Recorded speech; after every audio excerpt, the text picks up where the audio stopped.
Bem-vindos a mais um vídeo sobre histórias do Reddit. Não se esqueça de dar o like e se inscrever no canal, assim você me ajuda demais e não perde mais nenhum vídeo. O dia em que trouxemos nosso segundo filho do hospital para casa foi o pior dia da minha vida. Colocamos nosso filho mais velho para dormir e o bebê estava dormindo. Deitei por 1 hora para descansar um pouco. Quando o bebê acordou, juntei-me ao meu marido na sala de estar enquanto eu amamentava. Ele me disse que precisava conversar comigo sobre algo. No início, eu estava sorrindo, pensando que o tranquilizaria sobre algum desentendimento imaginário pelo qual ele não precisava se preocupar de verdade. Sua ex-namorada entrou em contato com ele pelo Facebook depois que ele reativou a conta, supostamente para dar uma olhada. Eu sabia disso. Ele me contou quando aconteceu e foi educado com ela, contando como sua vida estava indo bem. Eles não haviam terminado em bons termos, então ele sentiu que poderia fornecer um pouco de encerramento. Eu entendia por que ele se sentia assim. Embora ele não lhe devesse nada, ele é uma pessoa empática. Eu estava principalmente confortável com a situação. O que eu não sabia era que ele continuou a conversar com ela. A conversa passou do Messenger do Facebook para mensagens de texto e depois para ligações telefônicas. Horas de ligações telefônicas. Mais tarde, olhei o registro de chamadas no site de nosso provedor e ele registrou mais de 30 horas em um mês. Ainda não olhei os outros meses. De manhã, enquanto ele se preparava para o trabalho e eu dormia em nossa cama. Na escola, entre as aulas. No caminho para casa. No meu caminho para a casa do trabalho. Ele estava falando com ela sobre o dia a dia, sobre os problemas que tivemos com sua filha adolescente. A filha e a ex muitas vezes entravam em conflito quando todos moravam juntos. Trabalho, escola. Ele a tranquilizou de que não havia traído ela comigo. Nós nos conhecemos enquanto trabalhávamos juntos e ambos estávamos em relacionamentos de longo prazo. Não nos encontramos fora do trabalho até ela terminar com ele, e depois que eu fiquei solteira. Nenhum de nós traiu ou sequer chegou perto de ter um relacionamento inadequado. Ele a tranquilizou sobre isso, porque é a verdade. Então, ele disse a ela que sentia falta do entusiasmo dela na cama. Eles começaram a trocar mensagens sexualmente explícitas. Ele enviou a ela um vídeo se masturbando em nosso banheiro. Ela enviou vídeos para ele, mas ele não conseguiu abri-los. Ela reservou passagens de avião para o ano novo e um quarto de hotel a poucas milhas de nossa casa. Para que pudessem se encontrar. Para transarem. Acho que isso finalmente foi um despertar para ele, porque ele não queria ir tão longe e disse isso a ela. Disse que não se encontraria com ela e que precisavam reduzir sua amizade novamente. Haha. Sabendo que eu estava prestes a ter nosso segundo filho, ela disse a ele que estava enviando presentes.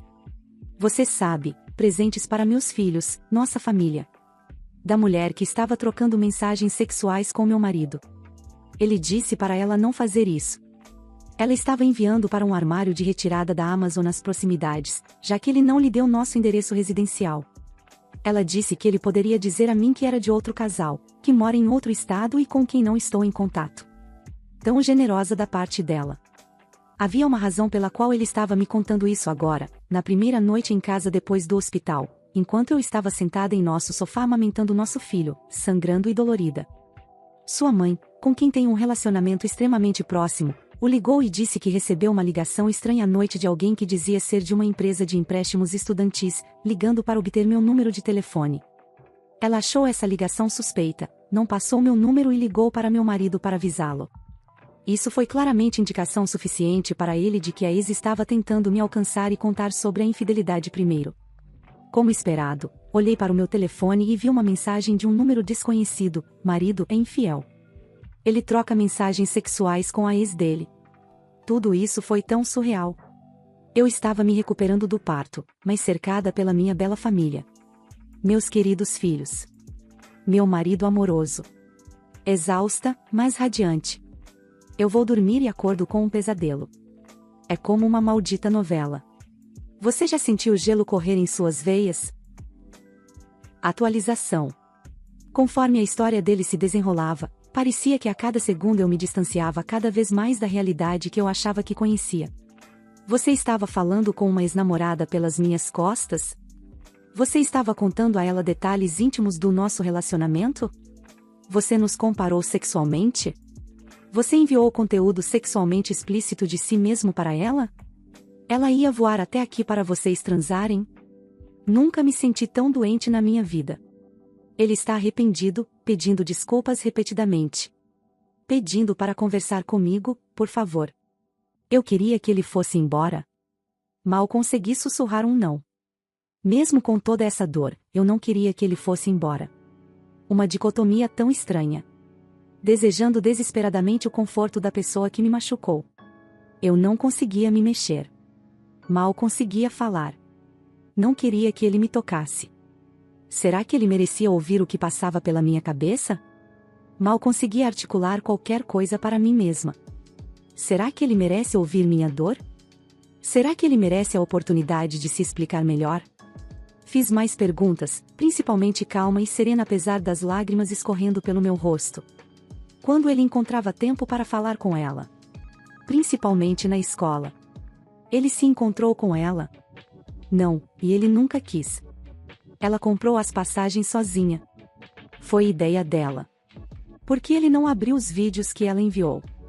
Ele não conseguia abrir os arquivos. Depois ele não quis mais. Quando tudo isso começou?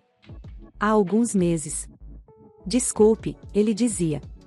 Eu não sei no que estava pensando. Eu também não sei no que você estava pensando. Eu estraguei tudo. Sim, você estragou. Eu quero ficar com você ainda, eu amo nossa família. Tenho certeza de que você ama. Por dentro, eu me perguntava, o que faço? De todos os relacionamentos sem sucesso que eu tive antes, eu fui capaz de transformar a dor em ouro. Em força. Eu sempre emergi do fogo como uma fênix. Aprendendo mais sobre mim mesma ou sobre minhas necessidades. Abandonando meus vícios e aumentando minhas virtudes. Isso sempre foi impulsionado pela raiva e pelo rancor. Melhoria pessoal como um fosse. Mas essa era uma situação nova. Eu não queria ser amarga, por mais machucada que eu estivesse. Esse era meu parceiro. E eu não queria que ele fosse embora. Qual é o caminho para o outro lado? Decidi simplesmente deixar sair. Independentemente de ele merecer ouvir. Eu chorei. Eu ri. Eu solucei. Eu estava com raiva, furiosa, machucada, com o coração partido. Eu disse a ele que ele era fraco. Eu disse a ele que ele não nos merecia. Eu disse a ele o quão sortudo ele era, o quão sortudos nós éramos. Ele não fez nada além de concordar, repetidas vezes. Ele chorou. Ele nunca chora. Eu nunca pensei que ficaria feliz em vê-lo chorar. Eu não queria admitir. Eu queria ser vingativa. Fazê-lo sofrer na incerteza. Mas eu ainda só via um futuro com ele.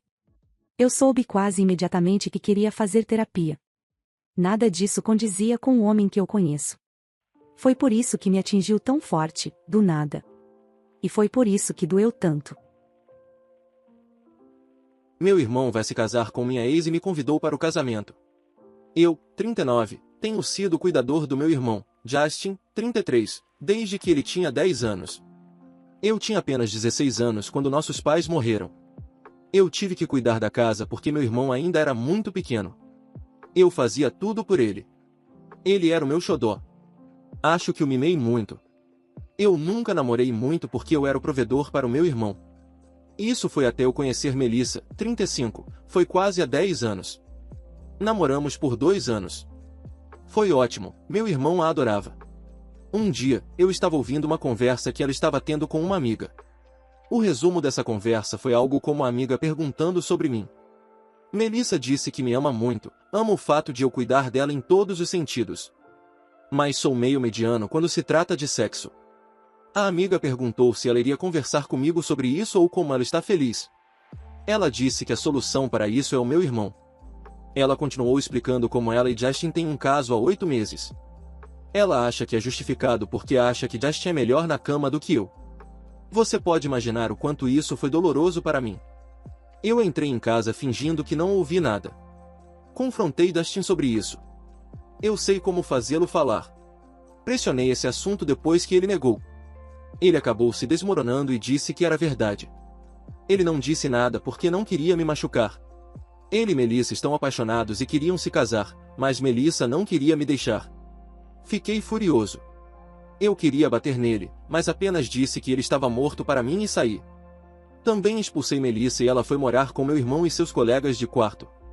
Meu irmão ficou batendo na minha porta sem parar. Tive que me mudar para a casa de um amigo e pedi a todos para não divulgarem meu endereço para meu irmão. As ligações e e-mails dele eram sempre os mesmos, pedindo desculpas e dizendo que ele nunca quis me machucar e que eles iriam terminar.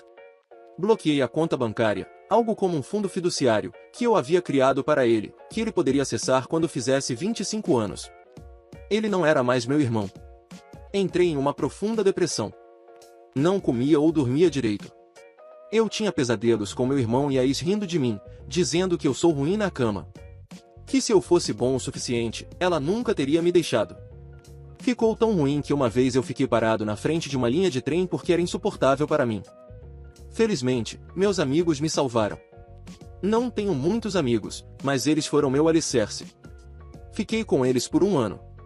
Fui para a terapia, fiz sessões em grupo. Eu tinha muita ansiedade em relação à intimidade, então não namorei por muito tempo. Meu amigo me encorajou a tentar. Tentei uma vez com um encontro de uma noite, mas foi ruim para ambos. Ainda vou à terapia até hoje. Mas outros aspectos da minha vida melhoraram. Foquei mais em construir novos relacionamentos com novas pessoas. Viajei e explorei mais hobbies. Eu estava vivendo para mim mesmo.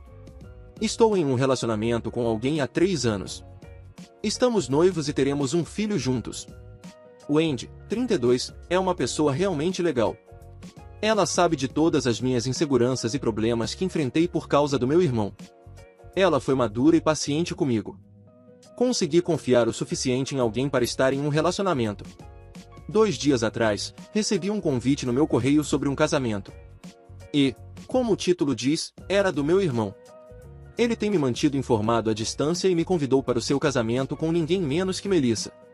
Olhando para os nomes deles não me machuca tanto agora. Sinto-me entorpecido. Se fosse há 8 anos, eu teria um colapso emocional. Ainda sinto essa dor de não conseguir ficar feliz pelo grande dia do meu irmão. Minha noiva sugere que não devemos ir excluir o convite. Atualização. Olá pessoal, estava pensando em fazer uma atualização em breve. Eu sei que as pessoas no Reddit realmente gostam de atualizações. Mas eu adiei porque agora tenho uma filha. Quando postei isso, minha noiva, agora esposa, já estava grávida de 8 meses e meio. Tivemos um parto prematuro. Minha filhinha, Emily, é tão fofa. Ela é um pacotinho de alegria para nós dois. Ela é tão pequenina e fofa. Ela tem olhos iguais aos meus. Não consigo acreditar que fizemos algo tão precioso. Passei o máximo de tempo segurando-a. Minha esposa fica irritada porque acha que vou mimá-la até a morte. Também nos casamos rapidamente. Foi um casamento civil. Nenhum de nós queria uma grande festa de casamento de qualquer maneira. Estamos todos bem. Alguns de vocês me perguntaram como meu irmão descobriu o meu endereço. Bem, ele não descobriu. Ele só sabia o meu e-mail do trabalho. Provavelmente ele sabe em qual empresa trabalho, então a partir daí ele rastreou meu e-mail e enviou um convite. Há alguns dias, recebi outro e-mail do meu irmão. Esqueci de bloqueá-lo. Normalmente, não verifico meu e-mail de trabalho porque a maioria deles é encaminhada para o Slack. Meu irmão enviou um e-mail enorme. Basicamente, ele me disse que sabia que eu não iria ao casamento dele, mas ainda queria que eu estivesse lá no seu grande dia. Ele pediu desculpas pelo que fez e disse que nunca se perdoaria por ter agido errado. Ele sabia que não deveria ter dormido com Melissa. Mas ele fez mesmo assim. Durante a infância, ele tinha inveja de mim. Ele estava com ciúmes de eu ser o irmão mais capaz que só estava cuidando dele. Quando Melissa se aproximou dele, ele sentiu que tinha mais importância. Ele sabia que estava errado. Ele queria parar. No dia em que eu disse que ele estava morto para mim, ele teve um ataque de pânico. Ele tentou ao máximo entrar em contato comigo, mas meus amigos se recusaram a revelar minha localização. Ele estava implorando a eles. Ele e Melissa se separaram por um tempo. Ele estava desesperado para me encontrar. Ele chegou ao fundo do poço quando soube por um amigo que eu tentei cometer suicídio. Até mesmo seus amigos o julgaram severamente após o que ele fez. Seus amigos também me viam como um irmão mais velho. Então todos se recusaram a estar no casamento dele com Melissa. Melissa e ele se reconciliaram há 2 anos. Naquela época, Melissa era uma mãe solteira. Ela se sente culpada pelo que fez porque o pai de seu filho a traiu e a deixou. Ela também queria me ver e pedir desculpas. A partir daí, eles reacenderam seu romance. Por último, ele disse que não consegue prosseguir com o casamento. Ele cancelou e brigou com Melissa e eles terminaram novamente. Ele quer que eu esteja com ele em seu dia mais importante. Ele sabe que eu o reneguei. Mas ele está disposto a fazer qualquer coisa para se reconciliar. Mesmo que isso leve a vida inteira dele. É isso. Havia um monte de coisas choramingas que eu ignorei. Apaguei o e-mail. Meu terapeuta disse que o perdão não é algo que é forçado. Ele vem do nível subconsciente quando sabemos que podemos perdoar aquela pessoa. E deve ser uma opção apenas quando alguém mostra que está arrependido por suas ações e não apenas por suas palavras. Sinceramente, eu não quero perdoar. Eu sei que estou sendo mesquinho e cruel, mas estou feliz do jeito que minha vida está. Adicioná-lo causaria estresse. Minha esposa me disse para esquecer isso. Meu irmão não se sente culpado de nada. Assim que eu o perdoar, ele voltará para Melissa. Ele precisa resolver a própria vida. Eu já o mimei o suficiente. Agora é a vez dele de ser adulto. Edição: as pessoas estão me perguntando sobre a vida do meu irmão, então quero esclarecer. Eu não faço ideia do que ele tem feito da vida dele. Eu me mudei para longe do meu lugar, ainda mais longe dele. Também transferi meu emprego. Ele deve ter descoberto onde trabalho a partir do qual ele obteve o e-mail. Por 10 anos da minha vida, finjo que ele não existe, junto com a terapia. Eu o tratei como se ele fosse alguém morto. Não sei o que aconteceu entre ele e Melissa. Mas, a partir do e-mail dele, posso imaginar que eles terminaram após alguns anos de namoro. Os amigos dele não estavam felizes com ele namorando essa mulher. Eles decidiram não ir ao casamento por causa de Melissa. Meu irmão me disse que não quer se casar a menos que eu esteja lá para apoiá-lo. Isso pode ser com qualquer pessoa, não precisa ser a Melissa. Por que Melissa voltou, eu não sei. Talvez ela pensasse que eu a aceitaria como um tapete, mas ela me conhece melhor que isso. Sou teimoso quando se trata de guardar rancor. Eu não sabia que tinha um impacto tão grande nos amigos dele. Eram pessoas boas que saíam conosco.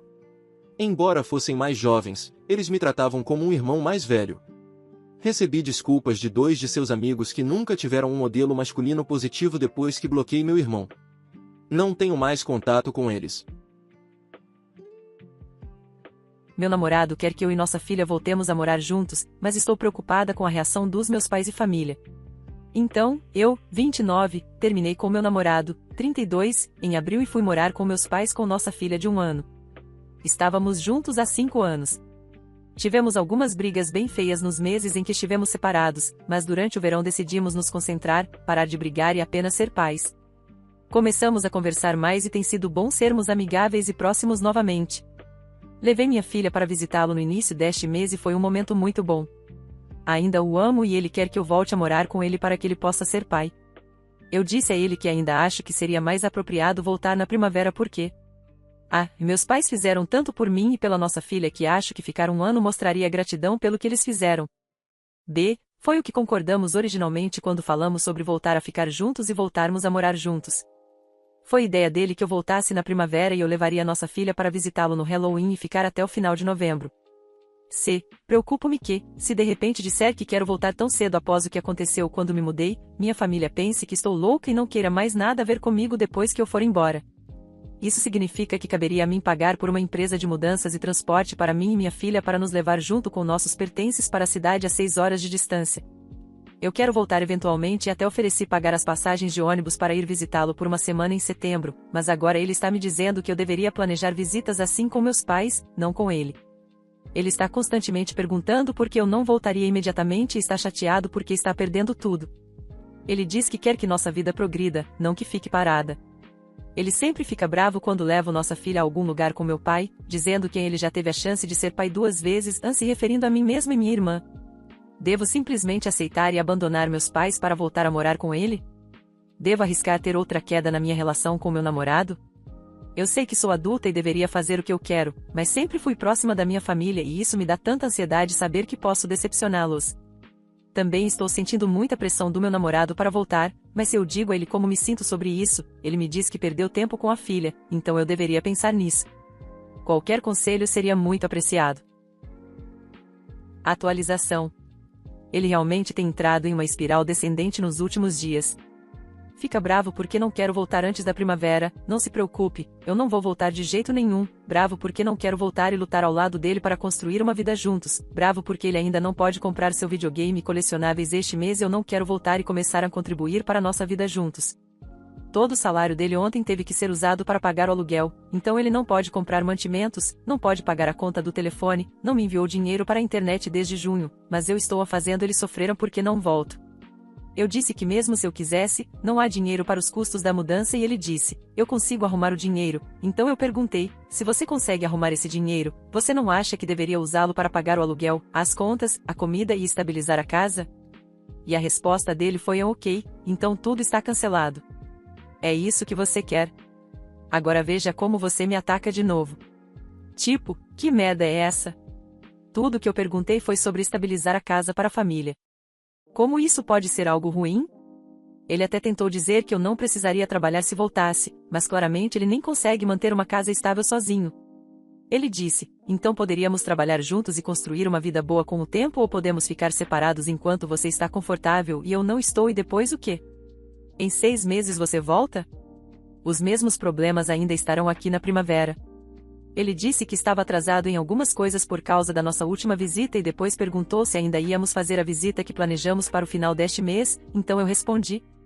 Então nós somos a razão pela qual você não tem dinheiro? Não quero entrar em uma situação com possibilidade de despejo, ou onde todas as minhas coisas vão ter que voltar para a loja de penhores apenas para conseguir ficar em dia. Todos os seus salários deste mês vão ter que ir para o aluguel, não é?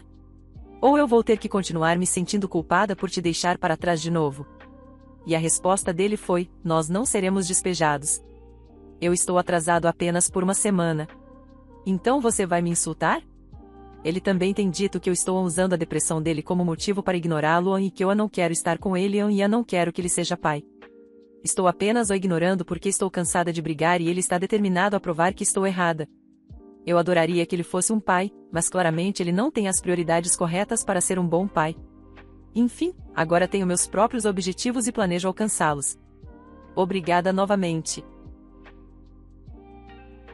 Como posso falar com ele sobre nossa vida sexual? Estamos juntos há 1 ano e nos mudamos há 2 meses. No início do nosso relacionamento, tínhamos relações sexuais 3 vezes por semana, mais do que eu gostava, já que tenho uma libido mais baixa, mas não me importava muito. Nos últimos 2 meses e meio, a libido dele caiu dramaticamente e só tivemos relações sexuais algumas vezes. Inicialmente, pensei que o problema fosse comigo. Eu estava constantemente tentando iniciar e sendo rejeitada, e isso doeu muito. Eventualmente, fiquei remoendo esses sentimentos negativos tempo suficiente para conversar com ele sobre isso, e embora ele tenha resistido no início, ele tem dificuldade em se abrir, ele me tranquilizou várias vezes dizendo que não tinha nada a ver comigo e que ele estava apenas estressado. Devo mencionar que ele mudou de emprego quando nos mudamos, para uma posição muito mais estressante. Ele está se saindo muito bem, mas não acredita nisso. Eu disse a ele que não era necessariamente o sexo que eu sentia falta, embora fosse bom, mas sim a intimidade que o sexo proporciona. Ele não gostou das minhas sugestões de maneiras alternativas de proporcionar isso, se masturbar ao lado um do outro, se beijar, etc., mas concordou em tentar se eu agendasse o sexo alguns dias antes. É claro que isso me fez pensar que ele pode estar deprimido. Eu já estive lá antes e sei que uma libido reduzida é um sintoma da primeira vez que agendei o sexo, e eu odeio isso, realmente, quero dizer, eu fiz sacrifícios no passado, mas ele não pode agora, funcionou. No entanto, já faz 1 mês desde a última vez que fomos íntimos, apesar das minhas tentativas de agendar várias vezes.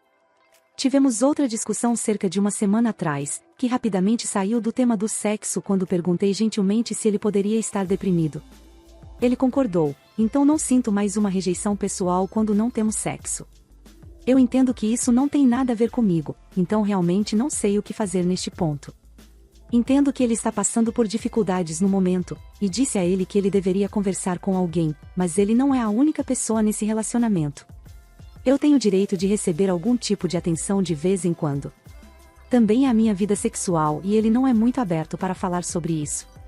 Geralmente, tenho que arrancar as palavras dele para ter uma discussão produtiva, em vez de apenas, eu não quero falar sobre isso ou, estou apenas estressado com o novo emprego.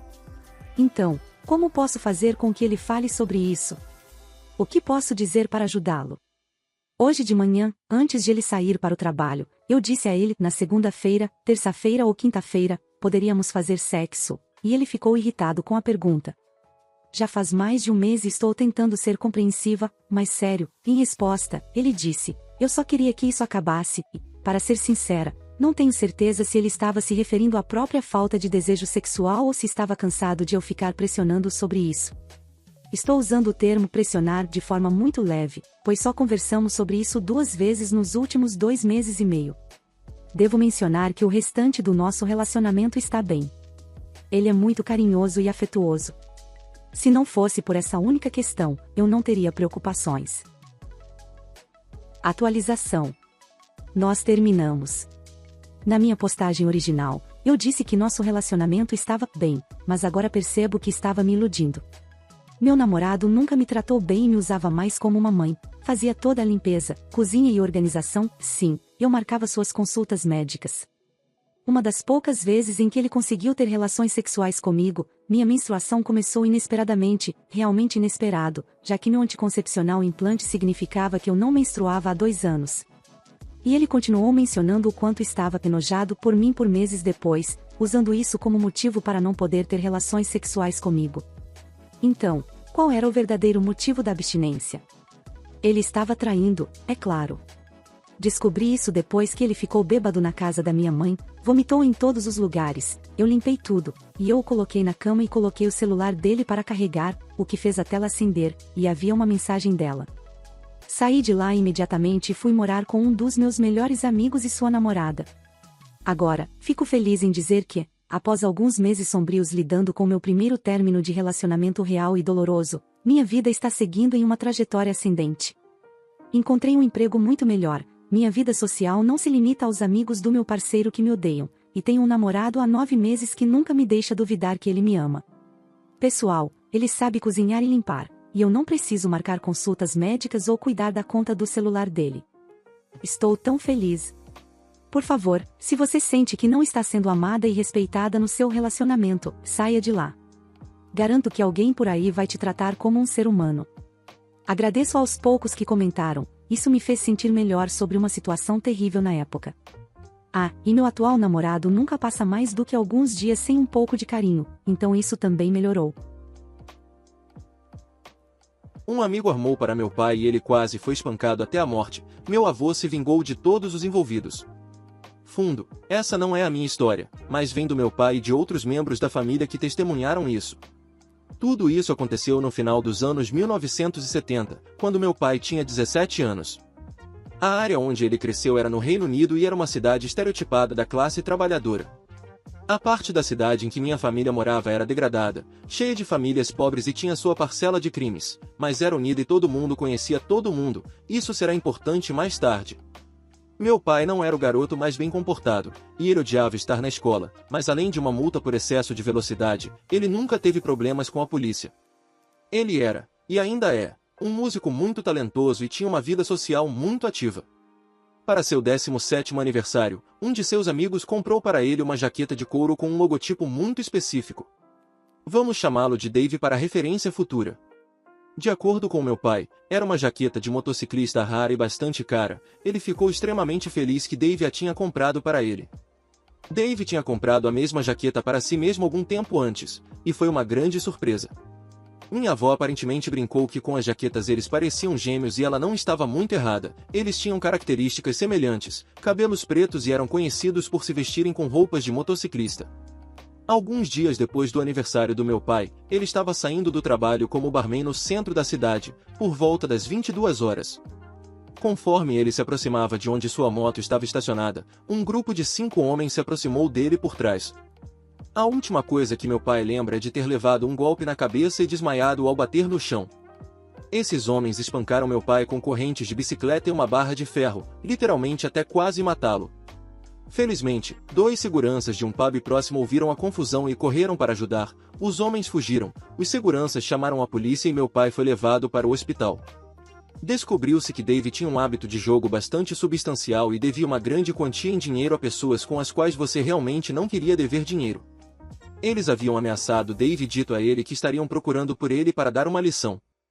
Então, Dave decidiu armar meu pai para receber a surra no lugar dele, ou pelo menos diminuir suas chances de apanhar. Ele comprou para meu pai a mesma jaqueta porque esses caras sabiam que era o que ele usava quando andava de moto. Em seguida, ele arranjou para um cara que ele conhecia descobrir quando meu pai sairia do trabalho e ligar para os agiotas para informar onde Dave estava. Que canalha! Meu avô e minha avó, obviamente, ficaram arrasados com tudo isso. O primeiro pensamento na mente do meu avô foi se meu pai sobreviveria. Quando isso foi respondido, seu segundo pensamento foi como se vingar da melhor maneira. Um pouco de histórico sobre meu avô. Ele foi boxeador a vida toda e um militar de carreira. Ele se alistou no final da Segunda Guerra Mundial aos 17 anos. Permaneceu nas forças durante a Guerra da Coreia e depois serviu na Malásia e Birmânia como batedor e atirador durante os anos 1950. Ele apenas relutantemente se aposentou quando meu pai era pequeno e trabalhou como engenheiro após sua baixa. Esse cara era um durão certificado, mesmo na casa dos 50 anos, e embora não fosse o melhor marido ou pai às vezes, ele nunca conseguia ficar parado e assistir sua família ser prejudicada. A primeira ação que meu avô tomou foi ligar para todos os amigos ex-militares, seguranças, donos de pubs, etc., que ele conhecia e até alguns personagens um pouco menos legítimos que ele conhecia dos bares. Na minha cidade, as informações se espalhavam rápido e meu avô era bem querido e tinha uma certa reputação, então não demorou muito para que ele tivesse os nomes e endereços dos 5 homens que haviam atacado meu pai. Aparentemente, esses caras estavam se gabando de terem espancado um homem indefeso por trás. Esses caras eram criminosos de carreira com reputações violentas, mas meu avô realmente não se importava com quem ou o que eles eram. Meu avô então chamou alguns dos caras mais perigosos e durões que ele conhecia do serviço. Ele explicou a eles o que havia acontecido e todos ficaram felizes em ajudar. Uma noite, o grupo arrombou as portas de cada bandido e os espancou sem dó, todos os 5. Eles sabiam que se atingissem um, os outros saberiam disso e fugiriam, então eles atacaram todos os 5 em uma noite. Meu avô sabia que ninguém chamaria a polícia na área em que eles moravam, falar com a polícia era um grande não naquela época, então havia poucas chances de serem pegos. Os 5 caras acabaram ensanguentados, com ossos quebrados, dentes estilhaçados e a necessidade de serem alimentados por tubos no final da noite. Um deles teve que ser colocado em coma induzido medicamente. Claro, a polícia os entrevistou no hospital quando eles se recuperaram o suficiente, mas nenhum deles falou, tanto por medo do meu avô quanto pelo medo de serem rotulados como dedos duros, e nada aconteceu. Mas meu avô não parou por aí. Meu avô usou suas conexões nos clubes e bares para começar a espalhar rumores sobre por que eles haviam sido espancados. Logo se espalhou que esses 5 caras tinham feito merda e espancaram a pessoa errada. Não apenas isso, mas eles haviam se gabado disso e mentido para quem trabalhavam sobre isso.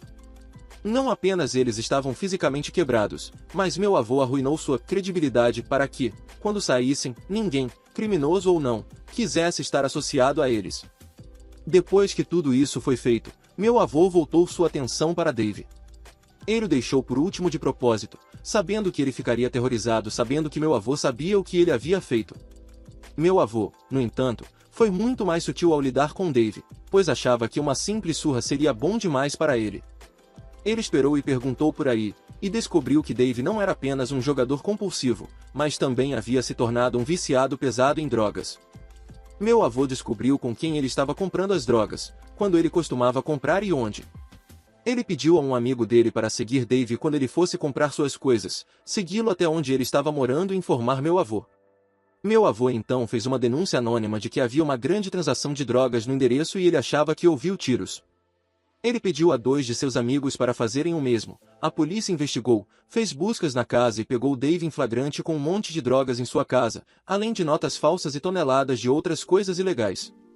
Dave foi acusado, negou fiança e acabou se declarando culpado de todas as acusações apresentadas contra ele. Meu pai nunca se lembrou exatamente de sua sentença, mas definitivamente foi pesada, pelo menos 15 anos. Além disso, Dave devia muito dinheiro a muitas pessoas e digamos apenas que o tempo dele na prisão foi muito pior por causa desse fato. Meu pai nunca mais falou com ele, seus pais o renegaram, sua namorada o deixou, ele teve dificuldade para conseguir um emprego com seu histórico e, quando saiu, teve que se mudar para longe, pois ninguém que ele conhecia queria ter nada a ver com ele. Meu pai eventualmente se recuperou de seus ferimentos, embora ainda seja possível ver várias cicatrizes em seu corpo pela surra que ele levou. Meu avô nunca contou a ninguém o que ele havia feito até que meu pai lhe perguntou sobre isso quando ele ficou realmente doente no início dos anos 1990. A vida de Dave foi arruinada e, dos 5 que atacaram meu pai, 3 acabaram na prisão mais tarde na vida e 2 acabaram mortos devido ao crime. Meu avô faleceu no final dos anos 1990, embora meu pai e ele tivessem seus problemas, nunca se poderia dizer que ele não cuidou dele quando ele precisou. Muito obrigado por assistir, comente sobre as histórias e dê like se gostou. Se inscreva no canal e ajude na meta de 16 mil inscritos. Uma boa noite pessoal.